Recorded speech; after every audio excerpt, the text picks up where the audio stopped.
இருந்தா எந்த மாதிரி செயல்கள் செஞ்சா நம்ம முக்தி நிலை அடைய முடியும்ன்றதுதான் இன்னைக்கு பத்ரிஜியோட கான்செப்ட் நம்ம பார்க்கலாம்.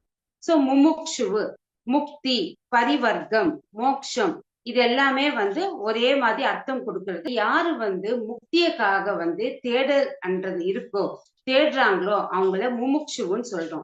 சோ இந்த பூமி மேல ஏன் நம்ம உடல் எடுத்துக்கிட்டு பிறக்கிறோம்னா எல்லாமே ஒரு எக்ஸ்பீரியன்ஸ், அனுபவத்துக்காக தான் இந்த உடல் எடுத்துக்கிட்டு ஆன்மா பூமி மேல பிறக்குது.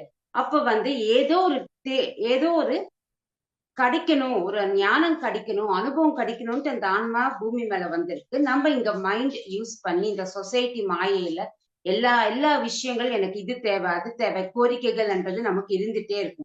சோ கோரிக்கை இருக்கும்போது எந்த ஒரு ஆசை இருந்தாலும் நம்ம வாழ்க்கையில தேடுதல்ன்றது அங்க ஸ்டார்ட் ஆகுது. எல்லா ஒரு மனிதனுக்கும் ஏதாவது ஒரு தேவைன்னா அது தேடினா மட்டும்தான் அது கிடைக்கும்.